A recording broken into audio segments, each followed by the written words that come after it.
Bonjour à toutes et à tous. Je suis très heureuse d'être avec vous parce que en fait c'est une super nouvelle de célébrer la biologie cette année, parce que les avancées dans ce domaine des sciences de la vie sont absolument fulgurantes depuis le début de ce siècle, et donc c'est vraiment une super opportunité. C'est très difficile pour moi de vous faire un panorama de tout ce qui s'est passé les 20 dernières années, cette espèce de révolution, et très impressionnant aussi parce que je sais que vous êtes des milliers devant moi, que je ne vois pas, mais c'est sûrement la première fois que je parle à autant de monde.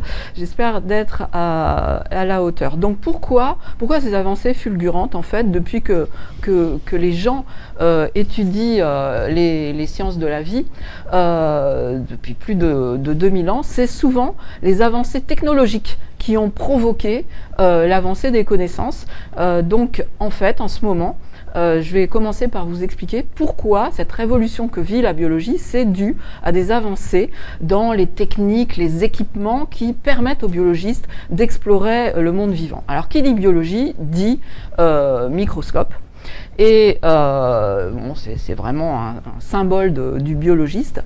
Alors effectivement, le microscope a été un bouleversement, et est toujours aujourd'hui un bouleversement dans les avancées des sciences de la vie. Il a été inventé par un monsieur qui s'appelait Antony van Leeuwenhoek, qui était hollandais. Vous voyez en dessous de sa photo le premier microscope. Je sais, ça ressemble pas du tout à un microscope et plutôt à une manivelle ou une poignée de porte, mais c'était un microscope. Et ce monsieur, à l'époque, il n'était pas du tout scientifique, il vendait des tissus. C'était un drapier hollandais. Et à l'époque aussi, ce qu'il faut savoir, c'est qu'on connaissait comme êtres vivants que les gros êtres vivants. On connaissait les hommes, les rats, les souris, les chats, les oiseaux, les poissons, les baleines. Et voilà, c'était ça le monde vivant. Et donc ce type qui vend des étoffes, il a inventé le microscope pour regarder la qualité de ces étoffes. Et donc voilà, si les tissus étaient bons. Et qu'est-ce qu'il a vu ? Il a vu tout un monde de microbes qui grouillaient sur ces étoffes. Il a été super étonné. Il est du coup devenu scientifique. Il les a dessinés. Vous les voyez, ces dessins ici. C'était des bactéries. C'est la première fois qu'on découvrait un monde microbien. Maintenant, vous voyez les mêmes bactéries qui sont visualisées avec un autre microscope, qui est un microscope électronique. Vous voyez en haut à droite. Donc on a un peu évolué depuis la poignée de porte. Et aujourd'hui, c'est toujours une révolution dans ces techniques-là qu'on appelle les techniques d'imagerie, puisque maintenant on peut voir des choses toutes petites que le pauvre Antony ne pouvait même pas imaginer à son époque que ça existait, comme les molécules que vous voyez ici. À gauche, c'est une molécule, à droite, c'est des connexions entre deux neurones. C'est tout petit, c'est à l'échelle du nanomètre, et le biologiste, actuellement, grâce aux progrès qui ont lieu maintenant, peut voir ces toutes petites choses. Et contrairement aussi à tous les biologistes qui avaient, voilà, depuis 2000 ans, qui s'intéressent aux vivants, on peut maintenant voir les choses, les cellules, les organes en vie. C'est-à-dire qu'on peut pénétrer à l'intérieur des êtres vivants et pénétrer dedans et voir les choses qui bougent. Là, vous voyez par exemple un cerveau humain. L'homme, on l'a mis dans un IRM, et on lui a demandé de parler, de chanter, de se reposer, de fermer les yeux, et vous voyez tous les mouvements dans son cerveau des neurones quand ils sont actifs, qui s'allument. Donc on peut étudier les choses vivantes. Et par rapport aussi à l'époque d'Antony, maintenant on a fait un saut terrible, parce que pour comprendre les êtres vivants, on a une autre manière de faire que de les regarder. On peut regarder, examiner leur ADN et tous les gènes qu'ils contiennent. Donc ça, c'est des progrès fulgurants actuellement. On peut connaître donc ce qu'on appelle le génome, tout l'ADN d'une cellule, d'un être vivant.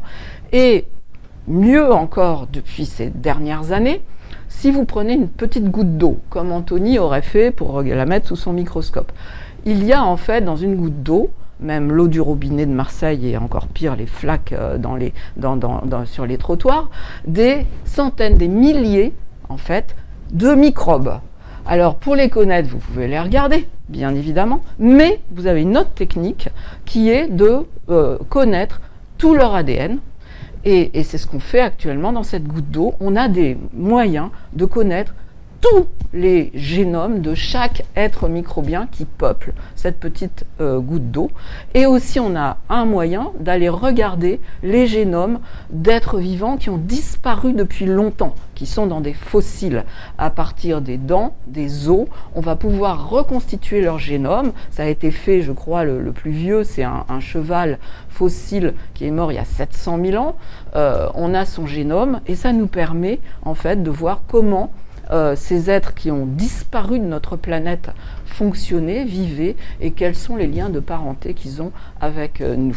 Et puis, il y a d'autres avancées actuelles, très modernes, qui font que les biologistes au laboratoire peuvent faire des expériences très facilement en manipulant les gènes, en enlevant, en mettant d'autres pour comprendre comment ils fonctionnent, et également manipuler les cellules ou les tissus qui sont formés de plusieurs cellules, comme la peau, etc. Et en les étirant, en injectant des choses dedans, donc vraiment des manipulations à un tout petit niveau qui font qu'on découvre plein de choses grâce à ces nouvelles technologies. Bon, là, je vais passer très vite. C'est pour dire qu'à partir d'une même cellule, la petite cellule que vous voyez en haut à gauche, vous pouvez aujourd'hui, et c'est très nouveau, on ne savait pas faire ça il y a même 15 ans, vous pouvez connaître toute sa carte d'identité, tous ces gènes, tous les ARN qui sont formés à partir de ces gènes, toutes les protéines, toutes les petites molécules qui nous renseignent sur son état énergétique. Le biologiste a aussi en main, de la même manière, toutes ces informations à l'échelle d'un tissu. La deuxième diapo sur la gauche, c'est un bout de cerveau, il y a des milliards de cellules là-dedans. Vous pouvez connaître tout ce qui se passe à un instant donné à l'intérieur de ces cellules, et vous pouvez même connaître ça à l'échelle d'un organisme entier, l'homme, un crabe, un arbre, et ça vous renseigne, toute cette masse d'informations vous renseigne énormément. Alors ça, c'est des coopérations entre les chercheurs et les ingénieurs en informatique, en physique, en chimie. Alors avec tout ça, vous allez me dire, bon, bah alors qu'est-ce qu'on a trouvé, qu'est-ce qu'on est en train de trouver maintenant? Eh bien, effectivement, au niveau des microbes, à nouveau, on est dans la révolution. On est un peu dans l'étonnement qu'avait eu ce monsieur Anthony quand il a regardé son bout de tissu et qu'il a vu qu'il y avait des microbes dedans, ce qui est normal. En fait, il y a des microbes partout sur la planète. Et la grosse surprise, c'est la même qu'aujourd'hui que Anthony a eu, c'est la quantité de ces microbes. Il y a un terme qui s'appelle biomasse. La biomasse de la planète, c'est si vous pesez et vous estimez le poids de tous les êtres vivants qui peuplent la planète. Vous vous dites, ah ouais, ce qui va compter là-dedans, dans tout ce poids géant d'êtres vivants, c'est les éléphants, les baleines, les hommes, enfin les grosses bêtes. Pas du tout. La majorité du poids, c'est des tout petits microbes unicellulaires, des bactéries, des virus, des petits êtres unicellulaires comme ça. Donc c'est énorme parce que c'est eux qui représentent le poids massif, et en plus ils sont très divers les uns des autres. Il y en a plein d'espèces, comme nous on connaît des espèces différentes, une baleine, un chien, etc. Et ben dans le monde des bactéries c'est pareil. Il y a des éléphants, des crabes, etc. Et troisième surprise, ils sont partout. Là, vous voyez les photos que vous voyez, c'est des photos qui ont été prises lors d'une expédition sur les océans de la Terre, parce que les chercheurs, c'est ça aussi, c'est monter sur des bateaux et aller récolter des échantillons. Eh bien, ok, les océans, effectivement, sont pleins de bactéries. La plupart des bactéries de la Terre sont dans les océans, la grande majorité des virus aussi sont dans les océans, et ils ne sont pas du tout méchants pour l'homme, au contraire, sont très importants. Mais il y en a partout. Par exemple, vous le savez sûrement tous, dans notre intestin, c'est pareil, il y a plein de microbes, j'y reviendrai si j'ai le temps. Mais la grosse surprise aussi, c'est qu'il y a des microbes sur la planète dans des endroits dingues, qu'on pensait complètement incompatibles avec être vivant. Par exemple, sur cette photo qui vient d'apparaître, c'est un volcan qui est sur un grand plateau en Éthiopie. Vous voyez deux chercheurs qui sont en expédition et qui récoltent de l'espèce d'eau qui sort de ce volcan. Cette eau, elle est à 100 degrés, elle bout, elle est pleine de sel, c'est pire que la mer morte, et hyper acide. Si un des chercheurs là, il dérape et il tombe dans l'eau, il meurt. Okay, et ben dans cette eau, il y a plein de microbes qui sont en pleine forme et dont c'est même l'optimum de vie, alors qu'on ne pensait pas qu'on pouvait vivre dans de l'eau bouillante, salée, acide. Dans les grandes profondeurs des océans, imaginez, des milliers de mètres de profondeur.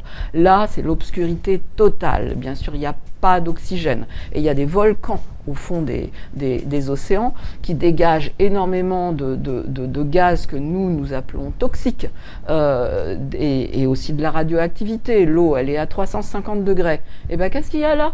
Et il y a de la vie, il y a des microbes, et même il y a des petits êtres avec plusieurs cellules. Donc c'est complètement incroyable. Il faut vraiment qu'aujourd'hui, on est en train de revoir notre conception qu'est la vie, puisque ça se déroule partout, là où, par exemple, des cellules humaines n'ont aucune chance de survie. Pareil, sous nos pieds, à des kilomètres, sous la croûte terrestre, dans les sols, dans les roches, il y a toute une population de bactéries qu'on appelle les intraterrestres et qui commencent seulement à être examinées. Il n'y a pas que des bactéries qui sont capables d'aller dans des endroits complètement dingues comme ça. Il y a des petites microalgues. Là, la microalgue que vous voyez, on l'a récupérée dans les piscines de centrales nucléaires qui sont avec des rayonnements nucléaires énormes et elles sont en pleine forme. Ça marche très bien, alors que pareil, une cellule humaine et une cellule normale ou un homme plongé dans cette piscine meurt, évidemment, immédiatement. Et il y a même des petits animaux, comme ce tardigrade, qu'on appelle un ourson d'eau, qui est capable de résister à tout. On le trouve partout, y compris au sommet de l'Himalaya, mais vous pouvez le faire bouillir, le congeler, le décongeler, lui mettre de la pression, l'irradier aux ultraviolets. Il vit. Donc tout ça, ça veut dire qu'il faut qu'on change nos conceptions parce que visiblement, il y a des êtres vivants là où on ne s'y attendait pas et ils ont développé vraiment des propriétés extraordinaires que nous n'avons pas et que nous devons comprendre parce qu'on ne les connaît pas, on vient juste de les découvrir et qui leur permettent de résister à ces différentes conditions. Autre grande découverte, figurez-vous qu'on a découvert un nouveau règne du vivant. En fait, pendant des siècles, on a dit le vivant, c'est deux règnes, parce que c'est deux types de cellules. Les bactéries, qui n'ont pas de noyau, et puis les autres cellules qui ont un noyau. Et voilà, il y a ces deux-là, et il n'y en a pas d'autres. Eh bien, ça fait très peu de temps qu'on a découvert le troisième règne du vivant, qui s'appelle les archées. C'est des cellules aussi qui vivent à l'état unicellulaire, qui sont ni des bactéries, sont très très distinctes, ni des eucaryotes, c'est vraiment le troisième règne. Et c'est justement, beaucoup de ces microbes archées dont l'optimum de vie est dans ces conditions infernales. Là, vous voyez l'archée que vous voyez, son petit nom c'est Sulfolobus. Et son optimum de température, c'est 80 degrés Celsius. Enfin, et ça c'est une découverte marseillaise, on a depuis 2003, on est en train d'explorer un nouvel univers qu'on a appelé celui des virus géants. Virus parce que ça ressemble un peu à des virus parce que ça infecte des cellules qui sont d'ailleurs beaucoup des amibes qui sont présentes dans l'eau. Mais ça ressemble pas à des virus parce que leurs gènes sont hyper complexes, rien à voir avec des virus, plutôt proches comme organisation de leur génome, de notre génome. Donc voilà, c'est très très bizarre comme chose. C'est un parasite, bien sûr. Et pourquoi géant ? Taille géante, vous voyez là le plus petit des virus géants avec les plus gros des vrais virus. En fait, c'est des tailles énormes qui sont comme des tailles des cellules. Et sinon aussi, c'est géant par la taille de leur génome, des milliers et des milliers de gènes. On les trouve partout, dans toutes les eaux. Et par exemple, celui qui s'appelle Pithevirus sibericum, on l'a décongelé, les chercheurs marseillais, sont allés prendre de la glace dans le pergélisol sibérien, ont décongelé cette glace qui était congelée depuis 30 000 ans. Puis l'homme de Néandertal s'était congelé. Ils ont décongelé cette glace au laboratoire et ils ont réanimé le virus géant qui était à l'intérieur. Tout ça pour vous dire que la Sibérie, c'est en train de dégeler et on se demande un petit peu tout le zoo là qu'on va dégager, qui était endormi depuis des milliers d'années. Donc tout ça, tous ces êtres microbiens, c'est super important de les étudier. Bon, d'abord parce qu'on ne les connaît pas et que c'est la majorité des êtres vivants de la planète.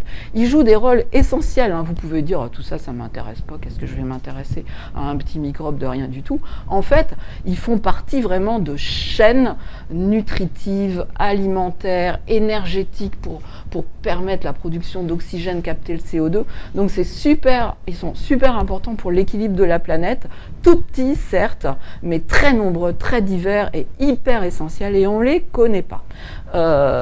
Et en plus, c'est une super source d'innovation parce que voilà, ceux qui vivent à 100 degrés dans l'acide, etc., ils ont formé des nouvelles molécules, des nouvelles formes de métabolisme qui peuvent être utilisées par l'homme pour profiter à la société.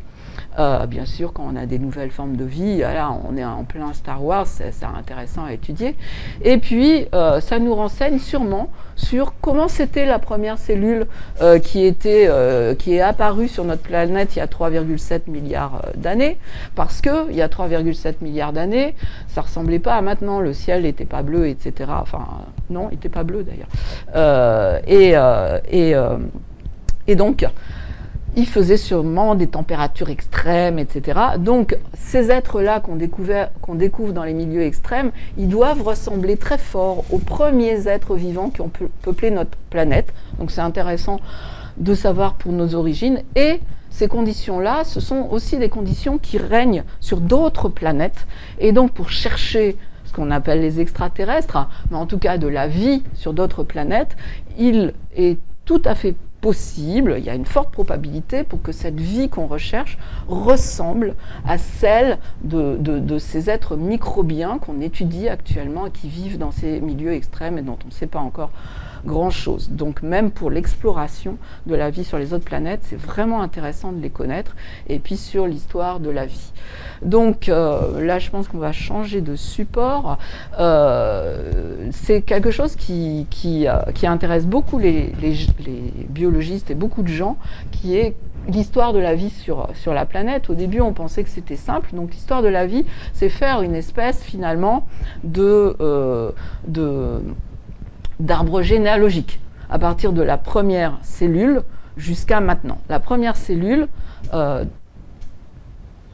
excusez-moi, j'attends un tout petit peu pour pouvoir... sur le dessin que vous voyez sur la gauche, la première cellule, elle est tout en bas. Je ne sais pas si vous la voyez. Non, vous ne la voyez pas.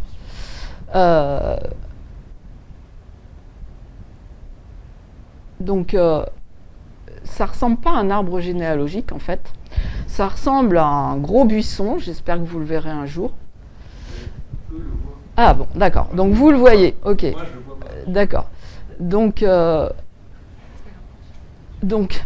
vous voyez sur la photo de gauche, la première cellule, elle est tout en bas. Elle s'appelle Lucas. C'était il y a 3,7 milliards d'années. Et puis, elle a donné, au cours du temps, tout un tas de branchements, de foisonnements, jusqu'à notre époque actuelle, qui est tout en haut du dessin, sur la gauche. Donc vous voyez qu'il y a eu un foisonnement de vie, et que ça donne un arbre généalogique de l'histoire de la vie, qui est en train d'être travaillé et qui est très compliqué. Et comment on se débrouille pour fabriquer cet arbre-là? Eh bien, on se débrouille avant, on retraçait l'histoire de la vie en regardant les êtres vivants et en essayant de trouver des parentés entre eux, comme dans une famille, en fonction de leur ressemblance morphologique. Donc, par exemple, je ne sais pas si vous voyez, mais un manchot, ça ressemble à un pingouin. C'est ce que vous voyez sur la droite. Et d'ailleurs, ça ressemble tellement que tout le monde confond les pingouins et les manchots. Et donc, sur l'arbre généalogique, pour se dire est-ce qu'ils sont proches, est-ce qu'ils sont frères ou est-ce qu'ils sont cousins très éloignés, on se dit comme ils se ressemblent, forcément ils sont frères très très proches parce que ça se ressemble. En fait, vous voyez sur l'image en dessous que sur le véritable arbre généalogique qui est fait avec la connaissance de leurs gènes et pas en regardant leurs photos, ils sont très éloignés. Par contre, si vous prenez toujours le même manchot et un autre oiseau qui est un ibis, vous trouvez qu'ils n'ont rien à voir. C'est vrai, ils se ressemblent pas du tout. Mais en revanche, ils ne se ressemblent pas du tout, mais quand on regarde leur génome, on s'aperçoit qu'ils sont hyper proches. Ils sont quasiment frères jumeaux, même s'ils ne se ressemblent pas, d'un point de vue de leur gène. Donc, pour vous expliquer que pour retracer l'arbre de la vie maintenant, on utilise les génomes parce que les ressemblances, comme vous le voyez, elles sont plutôt trompeuses. Si on peut passer à la diapo suivante. Ça ne marche pas pour moi. Et j'aimerais bien avoir la diapo suivante. Voilà. Comment on fait de la nouveauté? Comment on fait de la nouveauté? Parce que l'arbre généalogique, c'est créer des nouvelles choses. En tout cas, créer. On en a plein de nouvelles qui apparaissent, et puis on les sélectionne. Donc, généralement, c'est des histoires de génome, des histoires de mutation, des histoires d'échange de génomes entre les êtres vivants qui font qu'un être vivant qui va en héberger un autre, tout son génome change et il peut se transformer. On vous a donné plein d'exemples, j'imagine, en cours. Je vous en donne un autre pour vous montrer que les virus, qui n'ont pas bonne presse actuellement, en fait, ils ne sont pas tous pathogènes, loin de là. C'est une minorité de virus qui est pathogène pour l'homme et ils peuvent avoir été très positifs dans l'évolution. Par exemple, les animaux à poils qu'on appelle les mammifères. Ils ont plein d'originalité, ils ont des poils, ça c'est clair, mais en plus, les femelles de mammifères, elles hébergent leurs petits avant la naissance. Elles ne pondent pas d'œufs, elles ont un système interne avec un placenta qui leur permet, qui fait que le bébé se développe à l'intérieur du corps de la femelle, de la femme chez l'homme. Et bien ça, c'est à cause d'un petit virus, figurez-vous. Il y a un petit virus qui est rentré, qui a pénétré, infecté, on peut dire, l'ancêtre d'un mammifère, l'ancêtre d'un mammifère qui pondait encore des œufs. On n'avait pas encore inventé le placenta. Donc cet ancêtre, il pondait des œufs.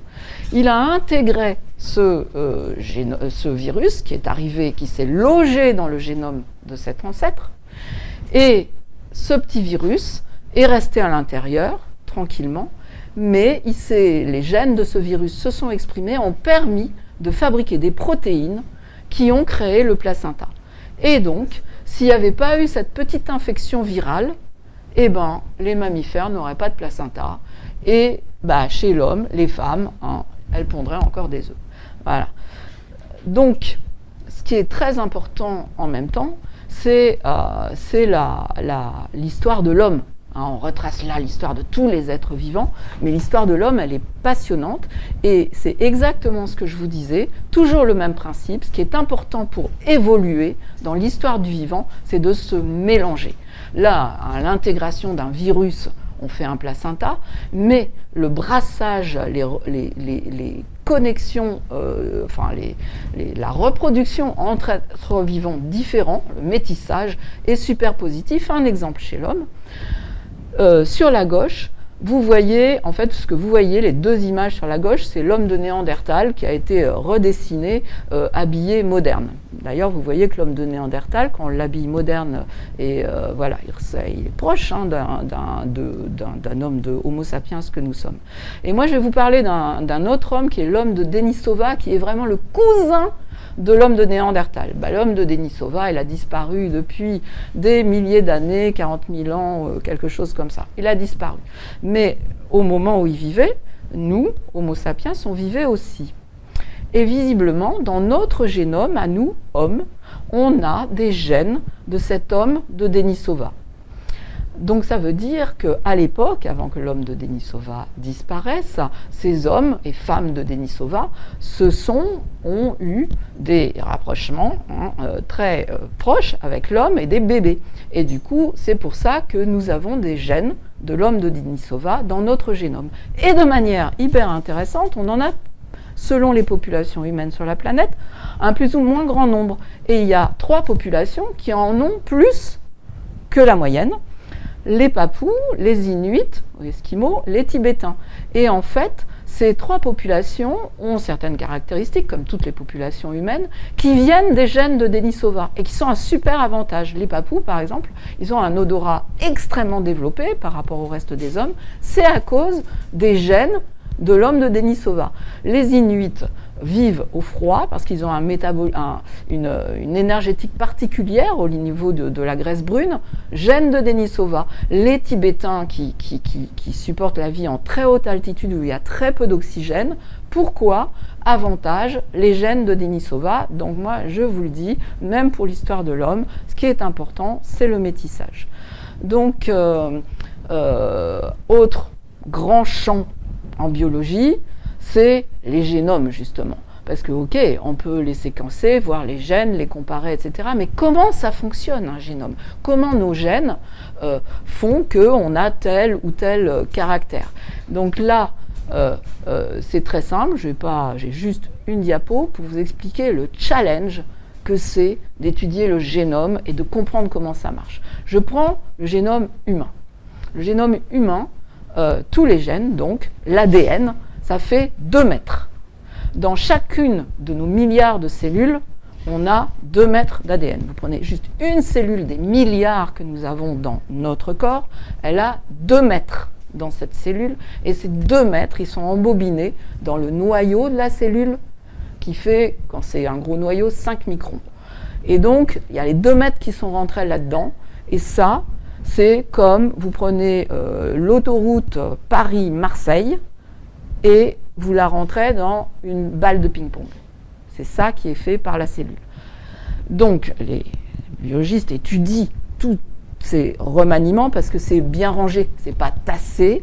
Non seulement c'est rentré dans le noyau, mais à l'intérieur du noyau, ces 2 mètres sont capables de bouger avec des bouts qui agissent, qui rentrent en connexion avec d'autres et qui permettent l'expression de ces gènes, c'est-à-dire la fabrication de protéines, ou au contraire, qui les empêchent d'être exprimés, ce qui fait qu'une cellule de la peau ne fait pas les mêmes fonctions qu'une cellule du foie, ni les mêmes fonctions qu'une cellule du cerveau.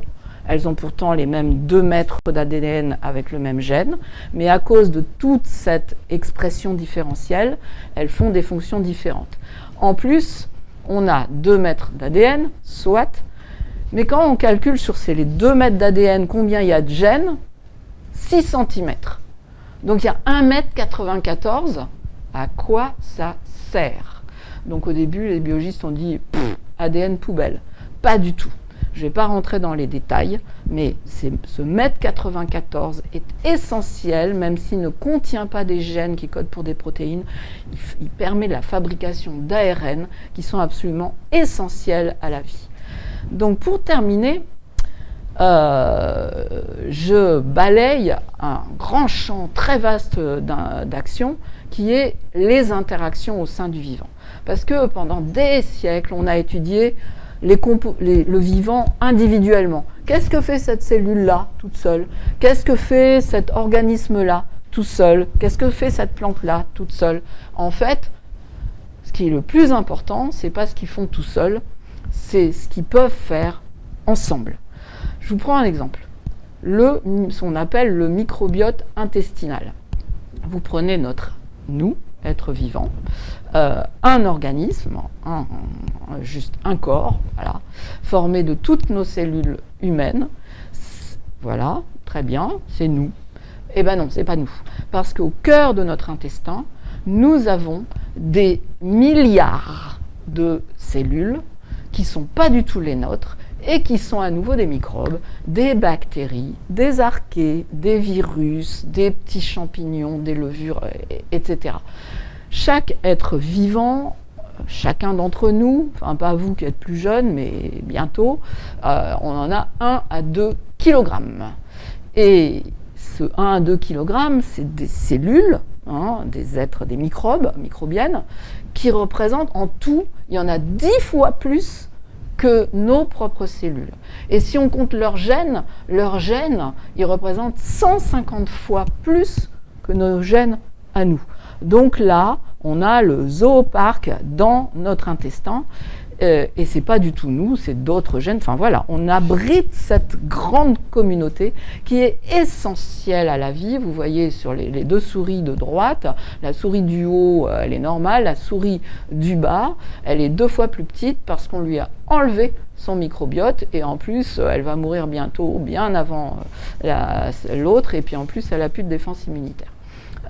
Et tout ça est essentiel parce que pour qu'on digère, bien sûr, mais pour qu'on détoxifie, pour que notre système immunitaire fonctionne, et même toutes ces populations, eh ben, elles envoient des molécules qui passent dans notre sang et qui influencent nos organes, y compris notre cerveau.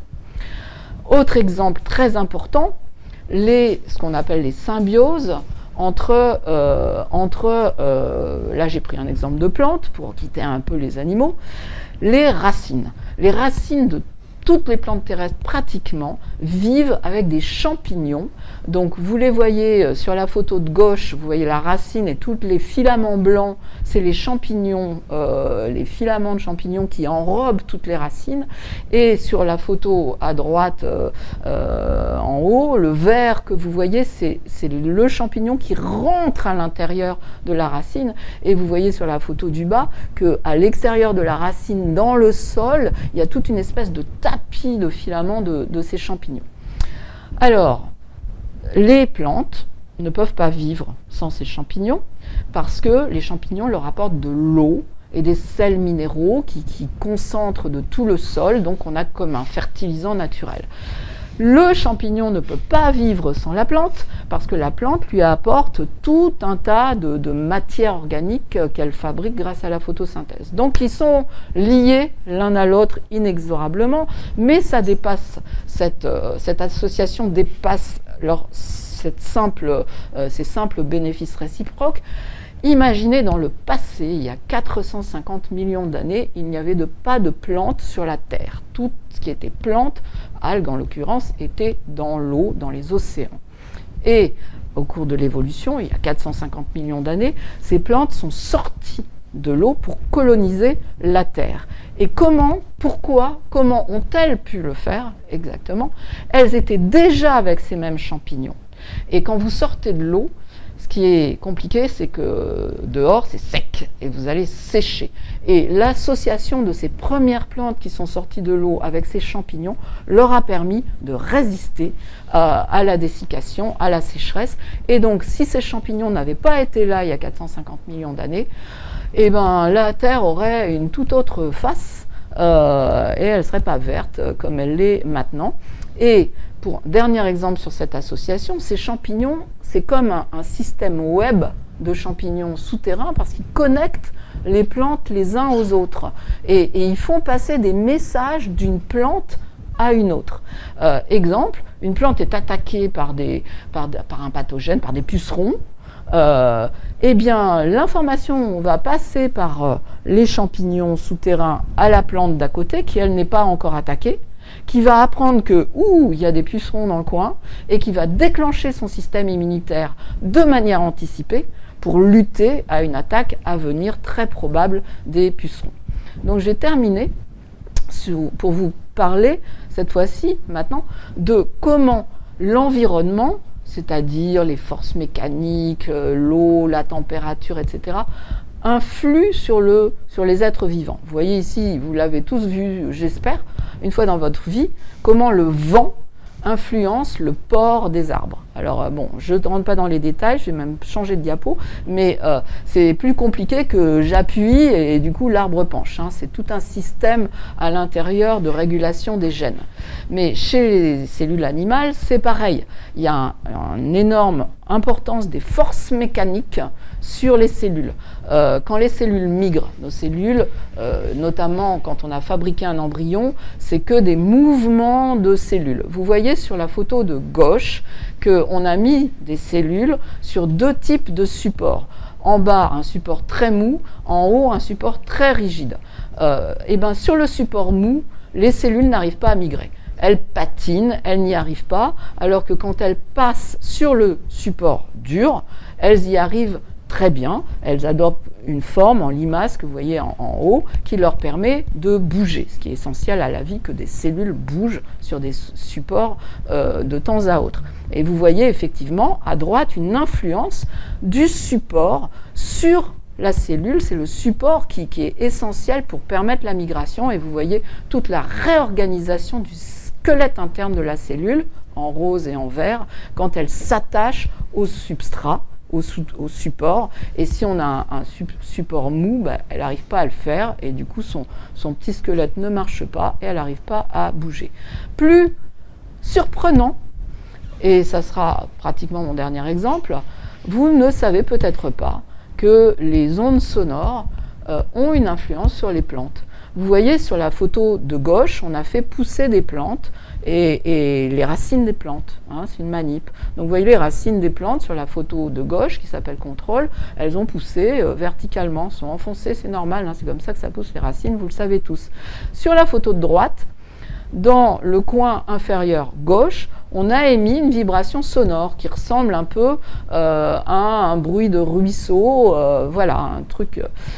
Et vous voyez les racines, comment elles ont poussé, elles ont orienté leur croissance vers la source sonore. Et donc, en fait, même les sons, alors attention, hein, les plantes n'ont pas de cerveau, pas d'oreille, n'entendent pas les sons. Hein, qu'on soit d'accord, parce que vos professeurs vont me tuer après. Elles perçoivent les vibrations sonores et elles y répondent en orientant leur croissance, un peu comme un tournesol se tourne aussi vers le soleil. Donc vous voyez comment l'environnement aussi, et c'est un terrain de jeu, enfin pour les biologistes totalement inconnu, influe et est nécessaire et essentiel à la vie. C'est ma dernière diapo. L'environnement, il influe la vie, mais la vie, elle influe l'environnement. Et c'est quelque chose que vous allez étudier avec vos professeurs au cours de votre scolarité, mais qui est un champ de recherche énorme, qui est le plancton. Le plancton, c'est tous ces êtres microbiens de l'océan, relativement en surface, et juste pour, vous le savez, ils ont une importance fondamentale parce qu'ils captent le carbone via la photosynthèse. Ils ont une importance fondamentale parce qu'ils produisent de l'oxygène, hein, 50% de l'oxygène qu'on respire, c'est le plancton, c'est aussi important, plus important que la forêt amazonienne, ces petits êtres microbiens de l'océan. Et à nouveau, un flashback, il y a 500 millions d'années. Il y a 500 millions d'années, sur la Terre, ça a été une période explosive, d'explosion de vie. La vie s'est multipliée il y a 500 millions d'années dans les océans. Énorme. Il y avait de la vie avant, mais pas beaucoup. La explosion. Pourquoi explosion ? Parce qu'il y a eu un boom d'oxygène. Pourquoi ce boom d'oxygène qui a permis l'explosion de la vie ? Parce que le plancton avait réussi à se développer et à libérer finalement massivement de l'oxygène. Voilà, donc la conclusion, c'est que pourquoi c'est bien les sciences de la vie maintenant, pourquoi c'est fascinant, c'est une terre d'aventure. C'est une terre d'aventure parce que ce qu'on a exploré est énorme. C'est utiliser des technologies de pointe, vous avez vu, pénétrer dans les gènes, voir à l'intérieur des cellules. C'est une source d'innovation. Il y a plein de chercheurs qui fondent des start-up, qui déposent des brevets, etc. Tellement on trouve de choses qui sont intéressantes et nouvelles auxquelles on ne s'attendait pas. C'est plein de métiers différents. Chercheurs, ingénieurs, techniciens, etc. C'est des pratiques différentes. Vous pouvez être dans votre laboratoire, sur un microscope ou dans vos molécules, mais vous pouvez être sur le terrain, sur le volcan de Dalol ou sur un bateau. C'est des disciplines différentes. Hein. La biologie, c'est heureusement, merci les physiciens, merci les chimistes, merci les informaticiens. C'est une grande coopération.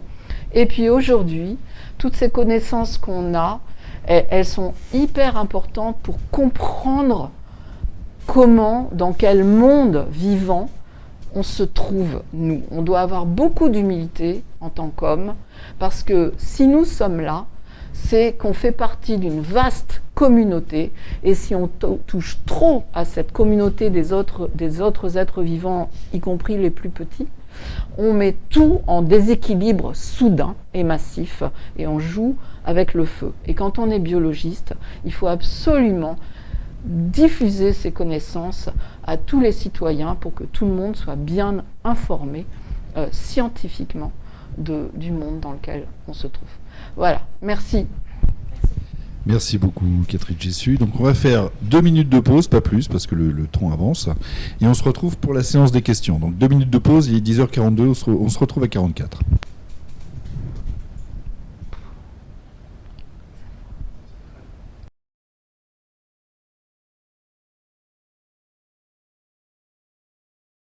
Nous nous retrouvons pour la séance des questions. Donc, première question qui porte sur le métagénome. Est-ce que vous pouvez nous préciser en quoi consiste l'étude du métagénome ? En fait, on est capable d'extraire l'ADN des microbes, c'est très, très, très facile ça, et puis de séquencer. Donc en fait, on a la constitution du génome, la connaissance des gènes, et du coup, cette connaissance des gènes nous permet de comprendre les protéines qui vont former, en fait. Donc, quand vous avez une goutte d'eau, vous avez plein de microbes différents et plein de génomes différents. Et maintenant, on a les moyens, grâce à l'informatique, de savoir si vous avez pris une goutte d'eau qui n'était pas très sale, allez, on va dire ça comme ça, il y a 100 bactéries. Vous allez pouvoir avoir les 100 génomes différents et comprendre que déjà dans la goutte d'eau que vous ne voyez pas, il y avait bien 100 espèces différentes de bactéries, et même connaître un peu les caractéristiques de à quoi elles ressemblent, etc., avec ces gènes. Et s'il y a 3000 bactéries, vous allez avoir 3000 génomes, et vous allez comprendre qu'il y a 3000 bactéries, déjà, 3000 et pas 100, et comprendre que c'était 3000 bactéries différentes, avec des caractéristiques différentes, mais on ne les voit pas. On ne voit pas ces bactéries, on a extrait leur ADN, décodé leur ADN, et ça nous permet, sans les voir, bien sûr, les voir sera très important par la suite, mais même sans les voir, avoir toute la connaissance de toute cette population. Alors justement, restons parmi ces populations de microbes. Comment vivent-ils dans les roches ? Parce que vous avez cité cet exemple. Oui, le monde des intraterrestres. Alors ceux-là, on ne les soupçonnait pas jusqu'à il y a récemment. Je vais vous raconter comment on s'est aperçu qu'ils étaient hyper abondants. C'était en Islande. En Islande, il y a des grosses centrales géothermiques qui crachent, qui relarguent beaucoup de CO2, de soufre, etc. Donc les Islandais se sont dit, bon, il faut absolument arriver à piéger tout ce que nos centrales géothermiques libèrent. Et donc on va réinjecter tous ces gaz qui sortent et qui sont toxiques pour l'homme, on va les réinjecter en fait dans l'intérieur du sol à très grande profondeur. Et là, il y a des basaltes, bon, c'est de la chimie, et ces basaltes peuvent réagir avec ces gaz, et ces gaz peuvent passer à l'état solide. Donc super, au lieu de les relarguer dans l'atmosphère, on les piège sous forme de roche. Donc ils ont fabriqué tous ces tunnels, ils ont réinjecté les gaz, parfait, et au bout de 6 mois, dans les tunnels, très profond, c'était bouché. Ils ont dit comment c'est bouché et donc ils ont fait des prélèvements et ils se sont aperçus que c'était plein de ces microbes qui étaient jusqu'à présent très tranquilles, nichés dans les grandes profondeurs. Et quand ils ont reçu tout ce CO2, ce soufre, etc., ça leur a beaucoup plu. Ils ont proliféré, ils ont tout bouché. Et donc c'était la découverte d'un monde microbien souterrain. Alors là, c'est pas extraterrestre, c'est intraterrestre. Et comment ils vivent ? Pour qu'ils vivent, pour que tout être vivant vive et fonctionne, il faut de l'eau. Donc ça, même dans ces grandes profondeurs, il y a de l'eau. Et maintenant, ok, ça suffit pas, hein, l'eau, ça suffit pas. Comment vivent-ils ? Nous ne le savons pas, parce que nous devons l'étudier. Parce que le problème, c'est pour les étudier, c'est d'en prélever et de les étudier en laboratoire. Mais ces intraterrestres sont très difficiles à étudier en laboratoire. Donc on commence, comme on a leur génome, on commence à comprendre d'après leur gène comment ils doivent fonctionner. C'est très surprenant d'ailleurs, c'est des choses très très nouvelles. Et donc c'est un terrain en exploration, mais on n'avait pas imaginé que même des kilomètres sous nos pieds, il y avait ces intraterrestres, ce monde microbien qui est arrivé à boucher des énormes canalisations que les Islandais avaient construites. Merci Catherine, c'est tout à fait passionnant. J'espère qu'on va avoir beaucoup de vocations qui vont naître avec cet exposé. Alors, le lycée de l'Arc d'Orange, les élèves te demandent si les bactéries peuvent influencer nos comportements. Oui, apparemment, oui, tout à fait. Deux exemples pour illustrer ça. Le premier, c'est celui dont j'ai parlé, c'est le microbiote intestinal.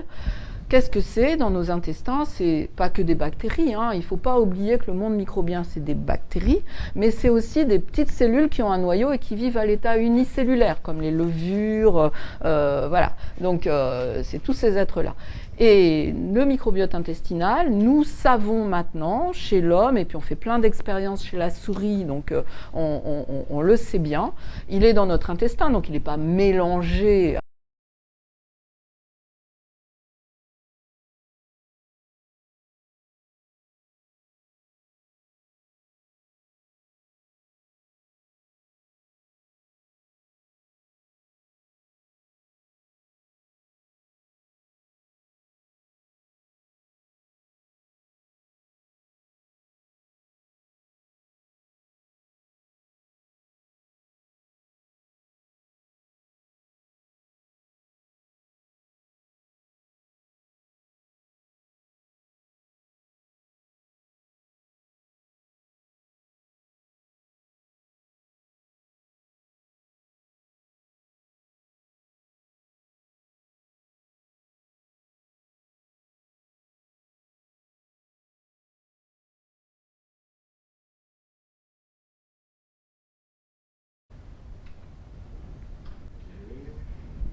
Je peux parler alors?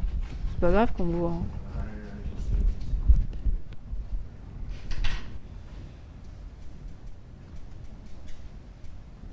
Lisa, tu peux débrancher la caméra. Oui, tu peux débrancher la caméra. Donc je vais continuer à répondre. Apparemment, vous devez m'entendre même si vous ne me voyez plus. Moi, de toute façon, je n'ai jamais vu personne, donc voilà. Pour vous dire que effectivement, les bactéries qui sont dans notre intestin, elles libèrent des molécules qui influencent déjà les terminaisons nerveuses qui sont dans notre intestin, mais aussi notre comportement au niveau du cerveau. Et par exemple, on sait très bien que notre microbiote intestinal influe sur notre humeur, par exemple, sur notre comportement par rapport à la nourriture, parce que ces molécules peuvent agir sur les centres de la satiété dans notre cerveau.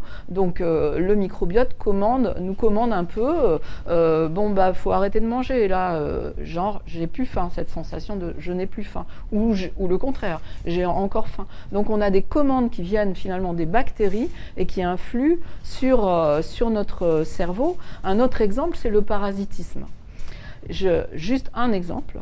La toxoplasmose, vous en avez sûrement tous entendu parler. Le toxoplasme, c'est pas une bactérie, c'est une petite cellule unicellulaire qui est un parasite terrible, qui parasite tout un tas d'animaux, les rats, les souris, les chats, l'homme. Chez l'homme, c'est inoffensif, sauf pour le fœtus humain. Donc pour les femmes enceintes, c'est très très grave de ne pas être infecté par ce petit microbe. Et ce petit microbe, il se reproduit dans l'intestin du chat. Donc il faut qu'il passe à un moment donné, ce parasite, par le chat, sinon il ne peut pas se reproduire. Quand il infecte une souris, par exemple, eh bien, ce petit microbe va agir sur le cerveau de la souris et va modifier le comportement de la souris par rapport à l'urine du chat. Les souris détestent, ont une horreur de l'odeur urine de chat. Et donc c'est pour ça qu'elles s'enfuient. C'est pour ça que les souris ont peur des chats. Quand elles sont infectées par cette toute petite cellule, c'est non seulement elles n'ont plus d'aversion pour l'odeur de l'urine du chat, mais elles adorent ça. Donc elles adorent l'urine de chat, donc elles se précipitent sur les chats. Donc elles se font manger, et donc le petit parasite peut passer dans le chat et se multiplier. Et donc ça montre comment une toute petite cellule peut complètement changer le comportement d'un être avec un cerveau, etc., comme la souris. Voilà, s'il y a d'autres... Merci Catherine. Alors, on a beaucoup de questions, hein. Y a-t-il des endroits sur Terre où aucun microbe ne vit? Alors, vous imaginez qu'on ne les a pas tous testés. On attend des biologistes explorateurs pour le faire. Mais avec ce qu'on connaît sur les microbes, sachant que maintenant on a compris que ça pouvait vivre, on pouvait en trouver partout, y compris, je sais pas, dans la mer morte, qu'il faudrait rebaptiser peut-être, parce qu'elle n'est pas morte du tout, je pense qu'il n'y a aucun endroit sur Terre où il n'y ait pas de microbes. Mais bon, c'est une hypothèse. Alors, tout à l'heure, tu as évoqué une couleur de ciel avant je crois, à l'échelle de 3 milliards d'années. Oui, j'aurais pas dû, là. J'aurais pas dû. Bon, en tout cas, quelle couleur aurait-il pu avoir? Non, c'est parce que la Terre, c'est la planète bleue parce qu'il y a de l'eau. Je sais pas, je suis biologiste. Donc, simplement, à cette époque-là, l'atmosphère n'avait pas du tout la même composition que notre atmosphère. En particulier, il y avait pas d'oxygène. Donc, la composition des gaz de l'atmosphère était totalement différente.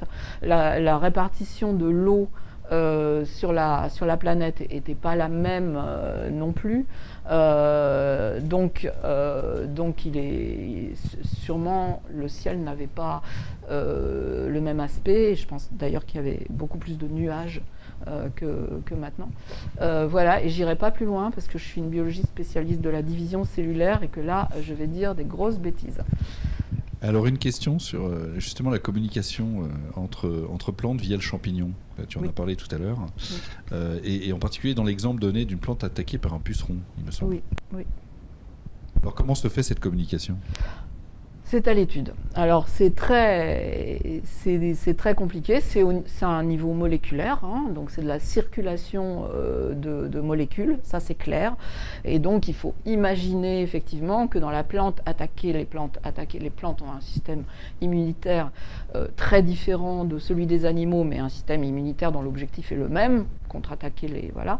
Ce qui signifie qu'il y a une libération et une sécrétion de molécules avec ensuite un transit à travers ces molécules de stress qui sont délivrées par la plante attaquée et qui doivent transiter par les filaments du champignon, arriver sur les racines de la plante voisine et donc c'est pas un système nerveux, mais c'est de la transmission de l'information vraisemblablement moléculaire avec la plante réceptrice qui voit ces nouvelles molécules arriver et qui est capable d'y réagir. C'est très global ce que je dis parce que c'est quelque chose qui est très étudié et qu'on ignore beaucoup.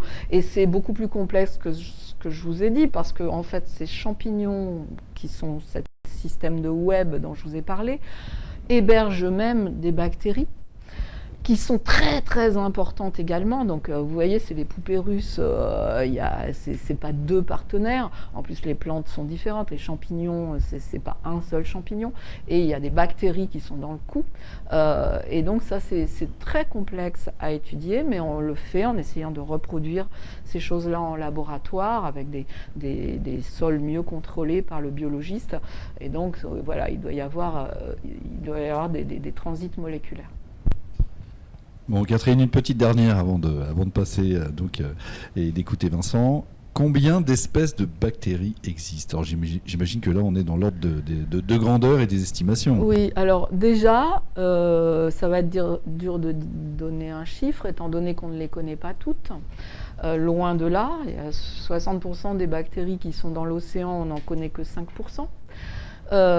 Mais je peux déjà dire qu'en termes de chiffres, il y a bien plus d'espèces de bactéries que d'espèces de non-bactéries.